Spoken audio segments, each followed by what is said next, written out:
अस्सलाम वालेकुम viewers, welcome back to my YouTube channel आया knowledge fair with me Fatima जुनून।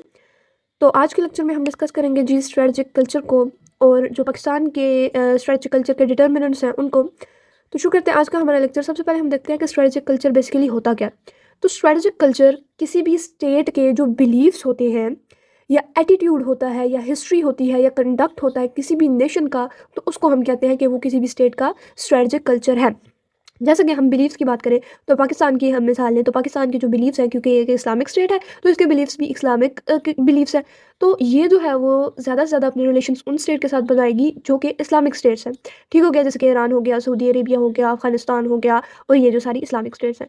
उसके बाद जो एटीट्यूड होता है किसी भी स्टेट का किसी दूसरी स्टेट की तरफ ऑन द बेसिस ऑफ इस हिस्ट्री, कि किसी भी स्टेट की दूसरी स्टेट के साथ जो हिस्ट्री है वो उसकी स्ट्रेटजिक कल्चर में बहुत ज़्यादा इंपॉर्टेंट रोल प्ले कर रही होती है। जैसे कि पाकिस्तान और इंडिया की अगर हम बात, तो इनकी हिस्ट्री हमें पता है कैसी थी कि दोनों जो है वो राइवल स्टेट्स थी शुरू से ही। तो इनकी हिस्ट्री अच्छी नहीं है, तो इनका जो स्ट्रेटजिक कल्चर है इनकी हिस्ट्री के ऊपर बेस करता है, और इनके रिलेशन जो है वो आपस में अच्छे नहीं है। जो किसी भी स्टेट का कंडक्ट होता है, प्रैक्टिसेस होती है किसी नेशन की, वो डिफाइन कर रही होती है उस नेशन के स्ट्रेटजिक कल्चर को। जैसे कि हम एग्जांपल है नॉर्थ कोरिया की, तो नॉर्थ कोरिया एक एग्रेसिव स्टेट है। उसकी जो स्ट्रेटजिक कल्चर है वो क्या है, एक एग्रेसिव है, एक रोज स्टेट है, ठीक है, बदमाश स्टेट है। और उसका जो स्ट्रेटजिक कल्चर है वो इसी के ऊपर बेस करता है, और वो जो है ऑफेंसिव उसका स्ट्रेटजिक कल्चर है, जिसमें वो जो है ऑफेंस करता है, यानी दूसरे स्टेट्स के ऊपर अटैक करता है, उनको थ्रेट करता है।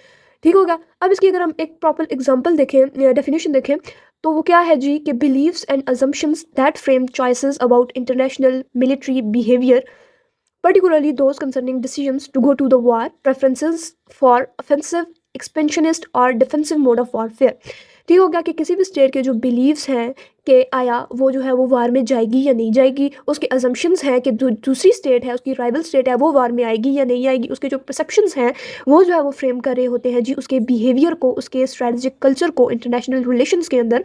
तो उसका जो डिसीजन है कि वो वार में जाए, बेसिकली ये क्या है कि उसका स्ट्रेटजिक कल्चर है। अब उस वार में भी उसकी जो प्रेफरेंसेस हैं कि वो ऑफेंसिव स्ट्रेटजी यूज़ करेगी, डिफेंसिव यूज़ करेगी, एक्सपेंशनिस्ट यूज़ करेगी कि अपनी टेरिटरी को उसने एक्सपैंड करना है या नहीं।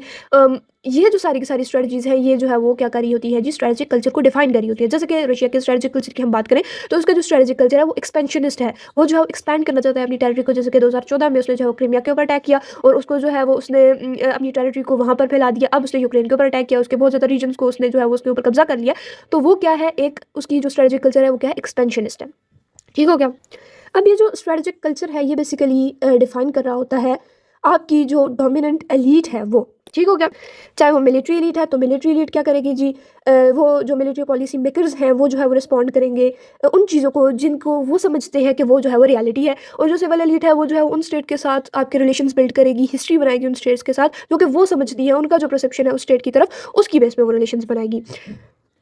अब अगर हम हिस्ट्री की बात करें पाकिस्तान के स्ट्रेटजिक कल्चर की, तो पाकिस्तान का जो स्ट्रेटजिक कल्चर है with the passage of time वो चेंज होता रहा है। इंडिपेंडेंस के बाद 1950 से 70s की तरफ, चूँकि हमारे पास दो ब्लॉक्स थे, यूएस और यूएसएसआर। तो पाकिस्तान ने जो है वो एड हासिल करने के लिए, क्योंकि पाकिस्तान जो है मिलिटरीली इकोनॉमिकली वो वीक था at the time of the independence, तो उसने जो है वो अपना अलायंस बनाया जी यूएस के साथ, और पाकिस्तान जो है उसी टोर का मेंबर बन गया। उसके बाद 1965 में और 71 में हमारी जंग होती है जी इंडिया के साथ। वहाँ पर अमेरिका हमें जो है वो हेल्प नहीं करता उस तरह जिस तरह उसे करनी चाहिए थी एज एन अलायंस। तो हम जो है वो उसका जो अलायंस है वो हम उससे ख़त्म कर देते हैं 1970s से 1980s की तरफ, क्योंकि यहाँ पर इस एरा के दौरान जो है वो इंडिया ने अपने न्यूक्लियर मिसाइल्स बना लिए थे। 1974 में स्माइलिंग बुद्धा के नाम से उन्होंने टेस्ट किया, तो अब हमें भी बनाने थे। तो as a result 1980s to 1990s as a boycott from US हमने जो है वो अपने रिलेशंस बनाए जी मिडल ईस्ट के साथ ज़्यादा। उसके बाद 1990s से 2000 की तरफ अफगान जिहाद होता है, अमेरिका को दोबारा हमारी ज़रूरत पड़ती है और दोबारा आता है जी पाकिस्तान के पास, और पाकिस्तान उसे एड लेता है, और वहाँ पर जो है वो हम दोबारा से अपना जो है वो न्यूक्लियर मिसाइल बनाते हैं, टेस्ट करते हैं। तो यहाँ पर भी हमारा स्ट्रेटजिक कल्चर चेंज हो गया। उसके बाद 2001 से 2005 की तरफ जो है वो 9/11 अटैक्स हो जाते हैं, वॉर ऑन टेरर होती है, अमेरिका को दोबारा से हमारी ज़रूरत पड़ती है, और यहाँ पर हमारा जो अलायंस है दोबारा से अमेरिका के साथ चला जाता है, यहाँ पर भी हमारा स्ट्रेटजिक कल्चर चेंज होता था। उसके बाद 2015 से 2022 की तरफ हमारा जो पॉलिसी शिफ्ट होता है जी, हम जो अपने स्ट्रेटजिक टाइल्स हैं वो हम चाइना के साथ बना लेते हैं। हमारी जो फॉरेन पॉलिसी है वो जो है वो सिक्योरिटी से इकोनॉमिक्स की तरफ चेंज होती है, और पॉलिसी शिफ्ट आता है हमारा चाइना की तरफ। ठीक हो गया। तो ये सारा पीरियड ऑफ टाइम है जहाँ पर पाकिस्तान का जो स्ट्रेटजिक कल्चर है with the passage of time वो चेंज होता हमें नजर आया है। अच्छा जी, अगर हम बात करें determinants of Pakistan strategic culture, तो सबसे पहला जो डिटर्मिनेंट है पाकिस्तान के स्ट्रेटजिक कल्चर का वो है जी अपोजिशन टू इंडियन हेजेमनी। हम जो है वो पाकिस्तान फ्रॉम इट्स इंडिपेंडेंस ये जो है वो अपोज कर रहा है इंडिया की हेजेमनी को एट द वेरी स्टार्ट, क्योंकि हमारी जो है वो ये प्राइमरी रिक्वायरमेंट है कि हम जो है वो इंडिया की हेजेमनी को अपोज करें, क्योंकि अगर इंडिया जो है वो हमारे रीजन के अंदर हेजेमोनिक पावर के तौर पर उभरता है तो पाकिस्तान को इससे बहुत ज़्यादा नुकसान होगा, क्योंकि जो बैलेंस है इस हमारे खत्ते के अंदर वो ख़त्म हो जाएगा। ठीक हो गया। और पाकिस्तान का जो स्ट्रेटेजिक कल्चर है टुवर्ड्स इंडिया वो जो है वो अपोजिंग सा है। उसके बाद primary defence requirement at the very start हमें ये रियलाइज़ हो गया कि हमारी जो डिफेंस सिस्टम है वो जो है बहुत ज़्यादा कमज़ोर है, और हमें जो है वो डिफेंस की बहुत ज़्यादा ज़रूरत है, क्योंकि राइवल्स जो है वो हमारे नेबर के अंदर ही है। हमारे ईस्टर्न बॉर्डर्स के ऊपर इंडिया है और वेस्टर्न बॉर्डर्स के ऊपर अफगानिस्तान है, तो दोनों बॉर्डर की लाइन जो है हमारी बहुत ज़्यादा बड़ी है। ज़्यादा बड़े बॉर्डर्स हम इन दोनों के साथ शेयर करते हैं, तो हमें जो है वो बहुत ज़्यादा सिक्योरिटी की ज़रूरत है। तो सबसे प्राइमरी जो रिक्वायरमेंट है हमारे पाकिस्तान के स्ट्रेटेजिक कल्चर की वो क्या है, डिफेंस की रिक्वायरमेंट है। उसके बाद आ गया जी न्यूक्लियर डिटरेंस। अब न्यूक्लियर डिटरेंस कहते हैं जी न्यूक्लियर एक बैलेंस क्रिएट करके रखना, ठीक है, जो सिक्योरिटी डायलेमा है उसको जो है वो ख़त्म करना। अब 1971 की वार जो हम हार गए पाकिस्तान, तो उसके बाद जो है वो 1974 में इंडिया ने स्माइलिंग बुद्धा के नाम से अपने जो न्यूक्लियर मिसाइल्स थे वो टेस्ट कर लिए, और फिर हमने जो है वो पाकिस्तान ने अपने न्यूक्लियर मिसाइल्स के ऊपर काम करना शुरू किया ताकि जो थ्रेट है उसको ख़त्म किया जा सके, डिटर किया जा सके इंडिया से जो हमें मिल रहा है। फिर as a result of this 1999 में जो है वो हमने with the help of US aid हमने भी अपने मिसाइल्स बना लिए, न्यूक्लियर मिसाइल्स। उसके बाद acceptance but not reliance on outsider assistance. हमारा जो है वो शुरू से ये स्ट्रेटेजिक कल्चर रहा है 1950s से 1960s में 80s में हम जो है वो एड लेते रहे हैं यूएस से, और फिर 1990s में हमने चाइना से एड ली, लेकिन हम जो है वो ये एड मिलिट्री भी थी, इकोनॉमिक भी थी, पॉलिटिकल भी थी, जो भी थी। तो लेकिन हमारा ये था कि हम जो है वो इसको एक्सेप्ट करेंगे लेकिन इसके ऊपर रिलाय नहीं करेंगे, ठीक है। आउटसाइडर कोई भी एड होगी उसके ऊपर कंप्लीटली हम रिलाय नहीं करेंगे। उसके बाद आ गया जी आइडेंटिज्म ऑफ अफगानिस्तान।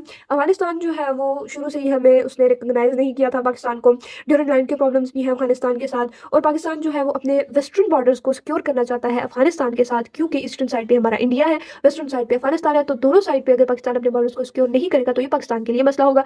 तो पाकिस्तान जो है वो अफगानिस्तान से अपनी स्ट्रेटेजिक डेप्थ चाहता है, इसलिए पाकिस्तान जो है वो कभी भी नहीं चाहेगा कि जो उसका स्ट्रेटेजिक कल्चर है अफगानिस्तान के साथ वो कभी खराब हो। इसलिए पाकिस्तान हमेशा कोशिश करता है कि वो अफगानिस्तान को क्या करें, उसके साथ बैलेंस से अपने रिलेशंस बनाकर रखें।